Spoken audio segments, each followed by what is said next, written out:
You don't have to look dangerous to be the most dangerous person in the room.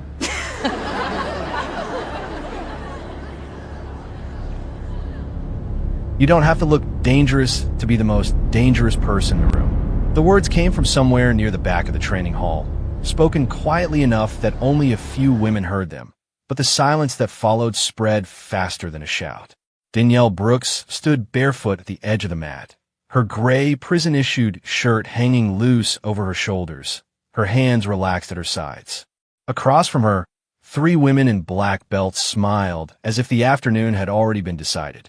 Ashley Mercer tilted her head and looked Danielle up and down, taking in the calm face, the worn uniform, and the complete absence of fear. "First day?" Ashley asked, though everyone in the room knew the answer. Danielle gave a small nod. That was all. No introduction. No excuse. No attempt to impress anyone. Brittany Cole laughed under her breath, while Megan Price folded her arms and glanced toward the digital clock mounted above the equipment rack. It read 2:17 p.m. Officer Rebecca Hayes stood near the wall with a clipboard pressed against her hip, watching more carefully than anyone realized.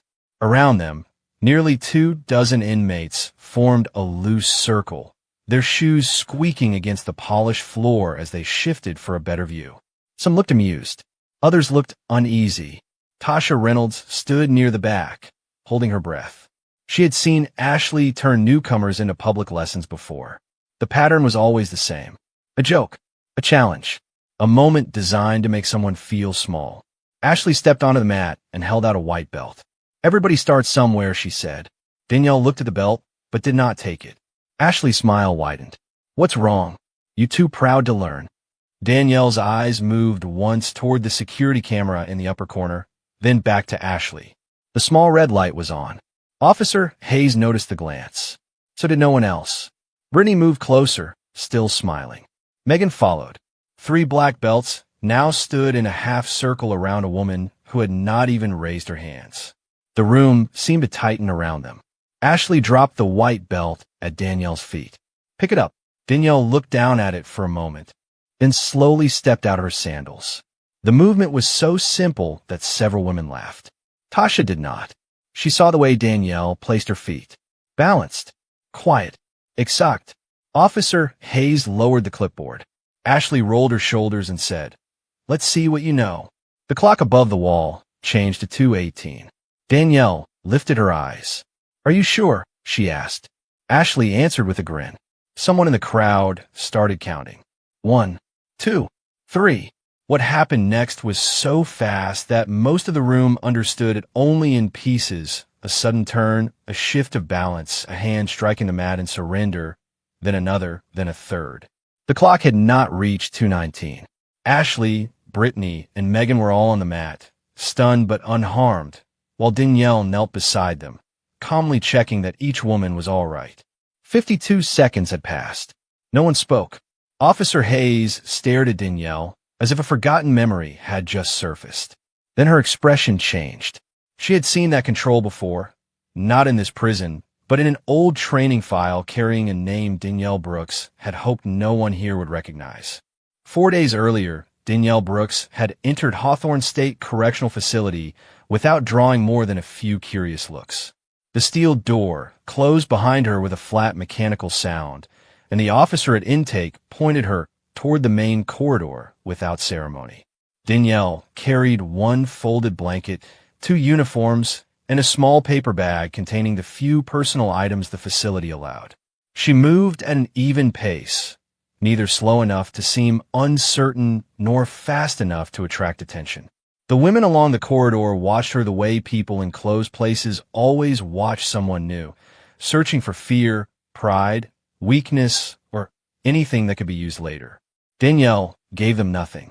Ashley Mercer noticed her before anyone else in the training program did. She was leaning against the wall outside the recreation room with Brittany Cole and Megan Price when Danielle approached. Ashley stepped sideways at the last second, forcing Danielle to stop.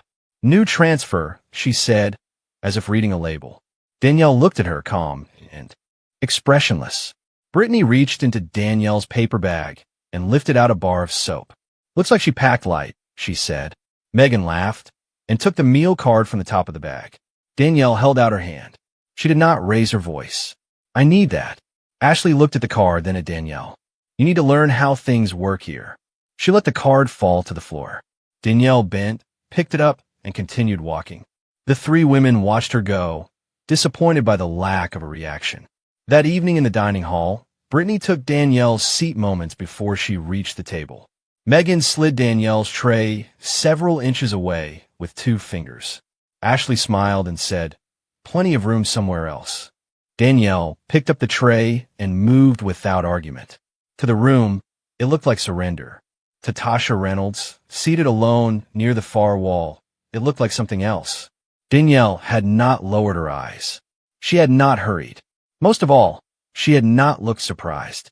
Later, after lights out, Tasha heard the soft rhythm of bare feet against concrete. She looked across the dim cell and saw Danielle moving beside her bunk. The movements were small and controlled. A turn of the wrist, a careful shift of weight, 1 foot gliding back, then forward. Danielle repeated the sequence until it became almost silent. Tasha sat up. "What are you doing?" Danielle stopped. For a moment, the only sound was the low hum of the ventilation system. Remembering, she said. Tasha studied her. "You did not look scared today." Danielle folded her blanket and placed it at the end of the bunk. "Fear is not always the problem." "Then what is?" Danielle looked toward the narrow window in the cell door. "Letting other people decide what your fear means." Tasha was quiet. She had been at Hawthorne long enough to know that Ashley and her friends would not lose interest. They never did. "They're going to keep testing you," she warned. Danielle sat on the edge of the bunk and rested her hands loosely on her knees. "I know. Then why did you let them do that?" Danielle looked at her with a calm that felt heavier than anger. "Strength is not what you show," she said. "It is what you choose not to use." Tasha remembered those words 4 days later, when 3 black belts lay stunned on the training mat, and the entire room finally understood that Danielle's silence had never been weakness. By Danielle's second morning at Hawthorne, she understood that Ashley Mercer did not control the training program because she was the strongest woman in the room. She controlled it because everyone believed resistance would cost more than silence. The program had been created as a rehabilitation class, a place where inmates could learn discipline, balance, and self-control before returning to their housing units. On paper, it looked like one of Hawthorne's proudest success stories. In practice, Ashley, Brittany, and Megan had turned it into a private system of favors. They decided who received extra practice time, who was chosen for demonstrations, and who was sent away embarrassed before class even began. Ashley handled the talking. Brittany enforced the rules with a smile that never reached her eyes. Megan kept track of debts in a small notebook she carried inside her sweatshirt pocket. A package of instant coffee could buy a safer partner. 2 dessert cups could move someone out of a humiliating demonstration.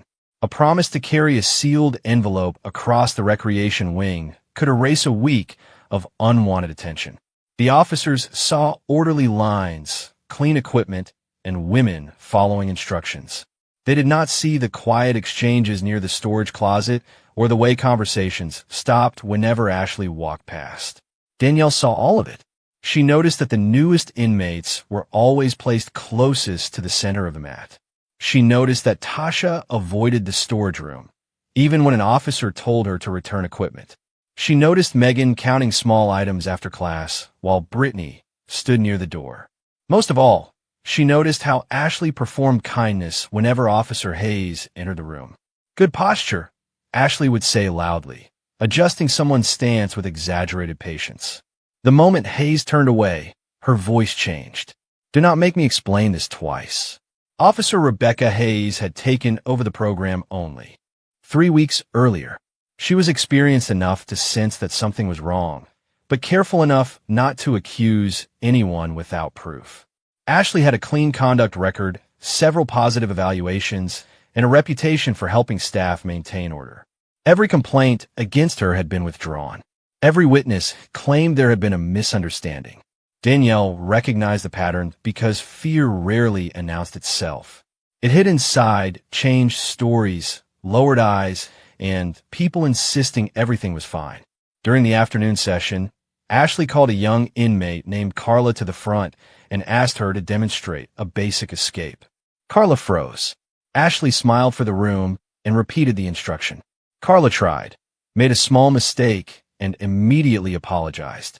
The class laughed because Ashley laughed first. Danielle did not. Her expression remained calm, but Tasha saw her hands become still. Afterward, Danielle found Carla in the hallway and returned the towel she had left behind. "You did not fail," Danielle said. Carla looked toward the training room before answering. "That is not how it works here." Danielle glanced through the open doorway. Ashley was speaking quietly with Brittany and Megan, while Megan wrote something in her notebook. "Then maybe how it works here needs to change," Danielle said. Tasha heard her and stepped closer. "People have tried." Danielle looked at her. "Trying to win is not the same as learning what holds the system together." That evening, while the unit settled into its nightly routine, Danielle began watching more carefully. She was no longer studying three women. She was studying the structure around them, the silence protecting them, and the single weakness they believed no one would ever notice.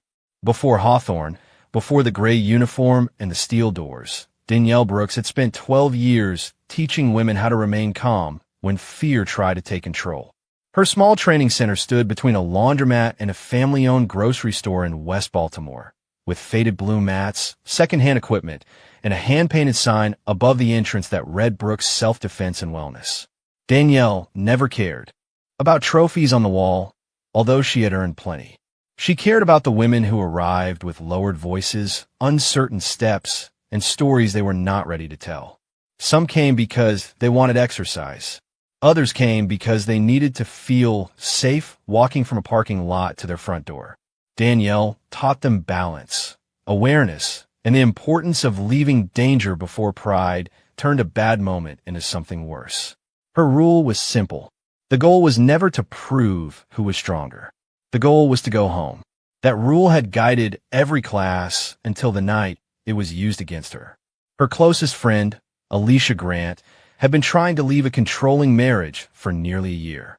She had saved money quietly, gathered important documents, and arranged a temporary place to stay with her sister in Pennsylvania. Danielle knew only part of the situation because Alicia had been afraid that telling the full truth would make everything feel too real. On the evening Alicia finally decided to leave, she called Danielle from a gas station less than 3 miles from the training center. Her voice was shaking. She said her husband, Eric Grant, had found the packed bags and followed her. Danielle told her to stay where other people could see her and promised to arrive within minutes. By the time Danielle reached the station, Alicia was standing near the convenience store entrance, while Eric argued with her in the parking lot. Danielle placed herself between them and spoke in the same calm voice she used in class. She asked Eric to step back. She told Alicia to go inside and call the police. What followed lasted less than a minute, but the story told afterward would last for years. A security camera recorded the scene, yet the first portion of the footage was later declared corrupted. The remaining video began with Eric already on the pavement and Danielle standing nearby. It did not show his threats. It did not show Alicia trying to leave. It did not show what he had been holding before the image returned. Eric came from a family with money, influence, and connections inside city government. Within hours, the public story was simple and damaging. Danielle Brooks, a nationally recognized grappling instructor, had used professional training against an unprepared man during a personal dispute.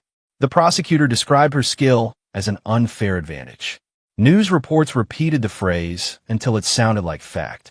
Alicia disappeared before the trial and refused to testify, not because she blamed Danielle, but because she believed Eric would find her if her location became public. Danielle knew where she was. She also knew that revealing it might place Alicia in danger again. Her attorney urged her to cooperate fully, but Danielle would not trade another woman's safety for a better sentence. She accepted a plea agreement and watched her career disappear in a single afternoon. The training center closed. Her certifications were suspended. Her daughter, Naomi, moved in with Danielle's older sister. The hardest part was not losing the school or hearing strangers call her reckless. It was knowing that the same skills she had used to protect people were now being presented as proof that she was dangerous. That was why Danielle refused to show what she could do inside Hawthorne. She was not ashamed of her ability. She was afraid of how easily the truth could be edited once someone powerful decided what the world should see. Tasha told Danielle the truth on the third night, after the unit lights had dimmed and the hallway had gone quiet. She spoke without looking up, folding and unfolding the edge of her blanket, as if the words were hidden inside the fabric. Ashley had been using the training program to move contraband between housing units. Nothing dramatic enough to trigger an immediate lockdown, just small items passed inside rolled towels, equipment bags, and sealed envelopes. Coffee packets, medication, handwritten messages, and favors that could be traded for protection. Brittany watched the doors. Megan kept the records. Ashley decided who owed what. Tasha had been pulled into it because she worked laundry detail and could move through areas most inmates could not. At first, Ashley asked for one favor, then another. Soon, refusal came with consequences. Tasha lost recreation time because false complaints appeared in her file. Her commissary items disappeared. Women who had never spoken to her began repeating private details about her family. I tried to stop, Tasha whispered. Ashley said she would make sure I lost my release hearing. Danielle remained still on the lower bunk, listening to every word. Can she do that? She asked. Tasha shook her head. Not directly, but she knows what to say, and people believe her. Danielle understood.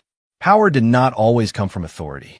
Sometimes it came from convincing everyone that resistance was useless.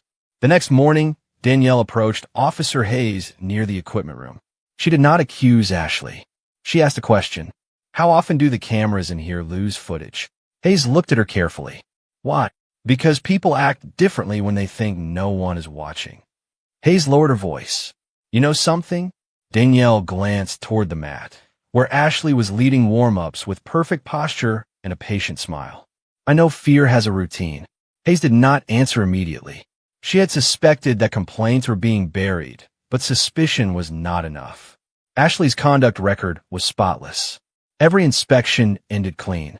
Every witness changed her story. I need proof, Hayes said. Danielle nodded. Then do not ask them to speak before they are safe. Over the next 2 days, they built a plan without ever meeting in private. Hayes scheduled a full equipment inventory during the afternoon class. She confirmed that the main security camera was recording and arranged for another officer to remain close enough to respond if needed. Danielle agreed to join the training program and let Ashley believe she had finally been pressured into participating. The goal was not confrontation. It was confidence. Ashley talked too much when she believed she had complete control. Danielle would give her room to prove it. You do not challenge her, Hayes warned while checking Danielle's intake form. You do not provoke anyone. If something starts, you step away. Danielle signed the form. And if she does not let me, Hayes met her eyes. Then protect yourself without giving them a story they can rewrite. That sentence stayed with Danielle. It sounded almost identical to advice she had once given hundreds of women in Baltimore. That afternoon, Ashley announced that Danielle would take part in a first-day evaluation at the next class. Brittany smiled. Megan opened her notebook. Tasha looked across the room, worry written across her face. Danielle gave the smallest nod, telling her without words that the plan was moving forward. What none of them knew was that Ashley had already noticed Officer Hayes paying closer attention. And instead of becoming cautious, she had decided to make Danielle an example before anyone else found the courage to speak. The next afternoon, the training hall felt different before the first instruction was given. The benches were full, the equipment had been arranged in perfect rows, and the women who usually avoided the program had found reasons to stand near the open doorway. Ashley had made sure everyone knew Danielle would be evaluated. She called it a basic assessment, but the look she exchanged with Brittany and Megan said something else. Danielle entered wearing the same gray shirt and loose training pants she had worn all week. She carried no belt. She offered no explanation. Officer Hayes stood near the wall with a clipboard, while another officer remained just outside the room, close enough to hear but far enough not to change Ashley's behavior. The red light on the security camera glowed in the upper corner. Danielle saw it. Hayes saw Danielle see it. Ashley stepped to the center of the mat and raised her voice. Today we find out whether our new arrival is ready to train with the rest of us. A few women laughed because they knew laughter was expected. Danielle walked forward and stopped 6 feet away. Ashley held up a white belt and let one end drag across the mat. This is where beginners start. Danielle looked at the belt. Then give it to a beginner. The room went still. Brittany's smile disappeared for half a second. Megan closed her notebook. Ashley recovered quickly and gave a quiet laugh. Confidence is good. Confusion is not. She stepped closer and placed the belt against Danielle's shoulder as if measuring her for it. Danielle did not move. You think being quiet makes you mysterious? Ashley asked. It makes you look scared. Danielle's eyes shifted briefly toward the camera. The red light remained steady. Ashley noticed the glance and turned so the room could hear her. Do not worry. Nobody is going to save you from a simple lesson. That was the first mistake. The second came when Brittany moved behind Danielle and tugged lightly at the back of her shirt, pretending to correct her posture. The third came when Megan stepped in front and blocked the path off the mat. Danielle breathed in slowly. I'm here to train, she said, not perform. Ashley raised the belt. Everybody performs when I say they do. Near the doorway, Tasha stood with a folded towel pressed against her chest. Megan looked at her and gave a small signal toward the storage area. Tasha did not move. Ashley's expression changed. Go, she said. Tasha shook her head. It was barely noticeable, but everyone saw it. Ashley walked toward her. You forgot how this works? Tasha held the towel tighter. I'm done carrying things for you. The air in the room seemed to tighten. Ashley looked back at Danielle, then at Hayes, then up toward the camera. You think one new friend changes anything? She asked. Tasha said nothing. Ashley reached for the towel, but Danielle stepped between them. The movement was calm, controlled, and impossible to misunderstand. Leave her alone, Danielle said. Ashley smiled, but there was no humor in it now. There it is, the hero act. Brittany moved to Danielle's left.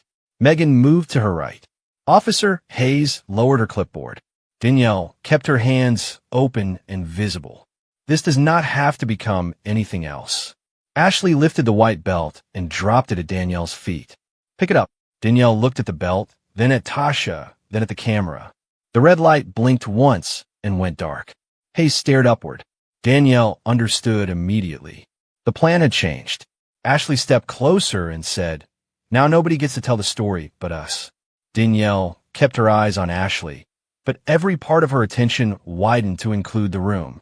Brittany stood to the left, weight forward, ready to move quickly. Megan stayed to the right, lower and more patient, waiting for a chance to control space. Tasha remained behind Danielle, frozen between fear and relief. Officer Hayes took one step away from the wall, but Ashley lifted a hand. This is still part of the evaluation, she said. Nobody needs to interfere.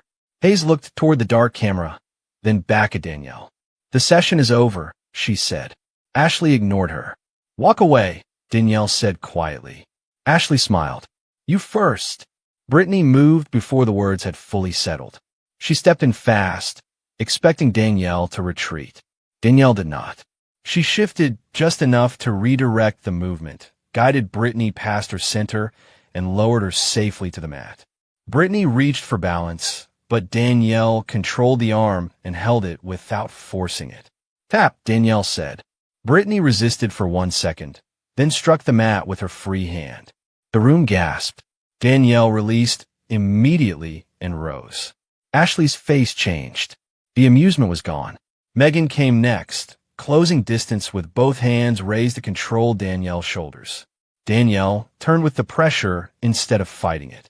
Megan's momentum carried her off balance, and in a smooth motion Danielle brought her down and secured a hold around one arm and shoulder. Megan tried to pull free, then realized every direction had been closed. She tapped twice. Danielle released her and stepped back. 27 seconds had passed. Ashley looked at Brittany, then Megan, then the women gathered around the mat. Every expression in the room told her the same thing. The order she had built was slipping away. Both of you, she said. Brittany and Megan rose, stunned but unhurt. Officer Hayes moved forward again. "Stop now." Ashley turned toward her. "You wanted proof of what she is, did you not?" Hayes did not answer. Danielle did. "This is not about me." Ashley faced her and raised her hands. Brittany moved left. Megan moved right. For the first time, they approached together. Danielle breathed once, slow and measured. She did not look angry. She looked focused. Brittany reached first. Danielle stepped inside the movement, guided her downward, and controlled her wrist against the mat. Megan tried to close in from behind, but Danielle shifted her hips, changed position, and used the same motion to place Megan beside Brittany. Both women tapped almost at once. Ashley hesitated. That hesitation was enough. Danielle moved, redirected Ashley's balance, and settled her into a controlled position with one arm secured. Ashley struggled against the hold, but Danielle remained calm. "It is over," she said. Ashley looked around the room. No one was laughing now. No one was looking away. At last, she tapped. The digital clock showed that 52 seconds had passed since the first movement. Danielle released her immediately and checked each woman in turn. Brittany sat up, embarrassed but unharmed. Megan stared at the mat, trying to understand how every advantage had disappeared. Ashley remained still for a moment, breathing hard, not from injury, but from the sudden loss of control. Then the training hall doors opened. 4 officers entered, led by Deputy Warden Calvin Rourke. His eyes moved from the dark camera to the 3 black belts on the mat, then to Danielle. He did not ask what had happened. He pointed at her and said, "Place her in restraints." Hayes stepped between them. They initiated it. Rourke looked at her with cold certainty. The camera recorded nothing. Ashley slowly rose behind him. Danielle watched the confidence return to her face and understood that the real contest had only just begun. The restraints clicked around Danielle's wrists while the room watched in silence. She did not resist. She did not argue. She had seen this moment before in another place, under another camera, while powerful people decided which version of the truth would survive. Deputy Warden Calvin Rourke stood with his hands folded behind his back, calm in the way only protected men could afford to be. "Remove her from the unit," he said. Officer Hayes did not move. She acted in defense of herself and another inmate. Rourke looked at the dark security camera. "Then I'm sure the footage will support that." Ashley stood a few feet away, adjusting her uniform and recovering the posture she used when officers were present. Brittany and Megan said nothing. Tasha stepped forward. They surrounded her. Rourke turned toward her. "You should think carefully before making accusations." Tasha stopped, but this time she did not lower her eyes. Danielle noticed. So did Hayes. As the officers led Danielle toward the hallway, Hayes moved beside her and spoke without turning her head. "Do not say anything yet." Danielle kept walking. Was the camera failure expected? No, then he knew. Hayes did not answer, and that was answer enough. Danielle spent the next 6 hours in administrative segregation, seated alone beneath a fluorescent light that never stopped humming. No clock, no window, no explanation. She replayed every second of the training hall in her mind, not the movements on the mat, but the details around them. The camera going dark. Rourke arriving too quickly. Ashley's confidence returning before anyone had even asked a question. By evening, a written incident report had already been prepared. It claimed Danielle had disrupted the class, refused instructions, and initiated contact with 3 program assistants. It made no mention of Tasha, the storage room, or Ashley's admission that she controlled the room. The story had been built before Danielle reached segregation. That was when the door opened and Officer Hayes entered carrying a sealed evidence pouch. Rourke followed her, along with 2 internal affairs investigators from the State Corrections Department. For the first time, the certainty had left his face. Hayes placed the pouch on the table. Inside was Danielle's mouthguard. Rourke stared at it, confused. Hayes was not. Before the session, she had given Danielle a small recording device designed for staff safety training. It had been hidden inside the molded guard, protected from moisture and activated by pressure. The main camera had failed, but the audio had not. The investigators played the recording. Ashley's voice filled the room, clear and unmistakable. "Everybody performs when I say they do." Then came the order to Tasha, the reference to carrying things, the threat, the sound of the camera system shutting down. Finally, Ashley's statement, that no one would get to tell the story but them. Rourke shifted in his chair. Audio does not prove context. Hayes placed a second document on the table. It was a maintenance log showing that the camera had been manually disabled from an administrative terminal less than 1 minute before the confrontation. The terminal belonged to Rourke's office. One investigator asked for his access card. Rourke did not answer. In the training hall, officers searched the equipment room and found Megan's notebook hidden behind a stack of floor mats. Names, dates, debts, delivery routes, initials matching staff schedules. Ashley's system had not been protected by luck. It had been protected by someone with authority. Danielle looked through the glass as Rourke was escorted out.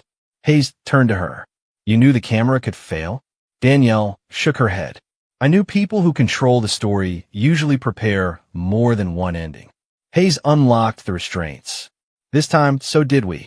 But Danielle did not smile. Ashley, Brittany, and Megan were only part of what the recording had exposed. Buried in the final seconds was a name Danielle had not heard in years, a name connected to the missing footage from Baltimore and to the case that had taken everything from her. The name on the recording belonged to Martin Vale, the private investigator who had testified against Danielle in Baltimore. He had claimed that the missing security footage from the gas station had been corrupted before police ever received it. Now his name appeared in Megan's notebook beside a series of payments connected to Deputy Warden Rourke.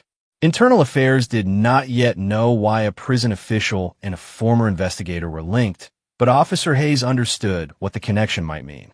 Within 48 hours, Hawthorne's training program was suspended, Rourke was placed under formal investigation, and Ashley, Brittany, and Megan were transferred to separate housing units while the contraband network was reviewed.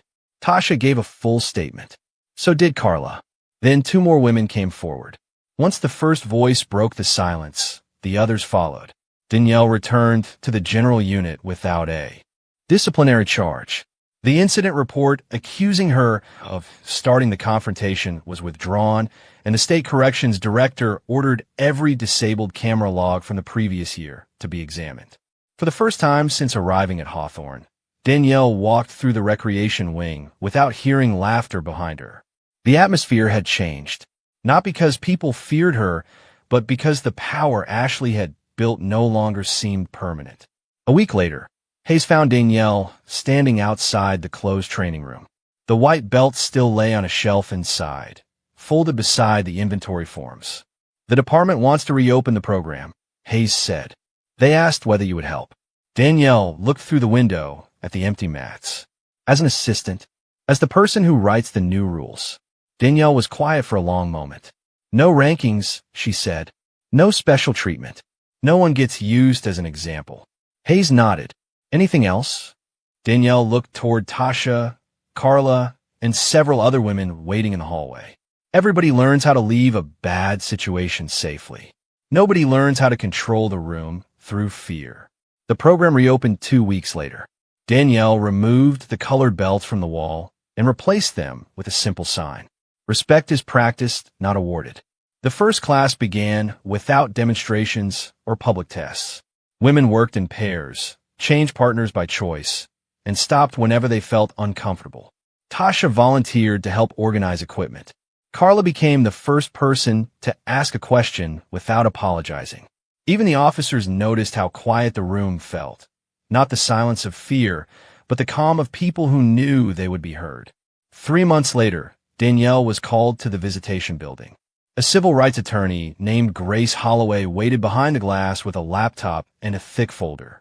She explained that Martin Vale's financial records had led investigators to a private data company used to store archived security footage. A complete copy of the gas station recording had been found under a false file number. Danielle watched the screen as the missing first minutes played. The video showed Alicia trying to leave. It showed Danielle stepping between 2 people and repeatedly attempting to calm the situation. It showed the object Eric had carried and the moments the jury had never been allowed to see. Grace closed the laptop. The state has agreed to review your conviction, she said. Danielle did not celebrate. She placed one hand against the glass and closed her eyes, thinking of Naomi, of the training center in West Baltimore, and of all the years shaped by an edited story. How long? She asked. I cannot promise, Grace said. But this is enough to open the door. 6 months later, that door opened. Danielle's conviction was vacated, and she walked out of Hawthorne beneath a clear Maryland sky with Hayes, Tasha, and several officers watching from behind the gate. Naomi stood beside Danielle's sister in the parking lot, older than the girl Danielle remembered, but wearing the same determined expression. Danielle crossed the final 20 feet slowly, as if freedom were something fragile she did not want to disturb. Naomi met her halfway. Back inside Hawthorne, the class continued under the rules Danielle had written. No bits, no ranks, no one beneath anyone else. The three women who once believed authority came from making others feel small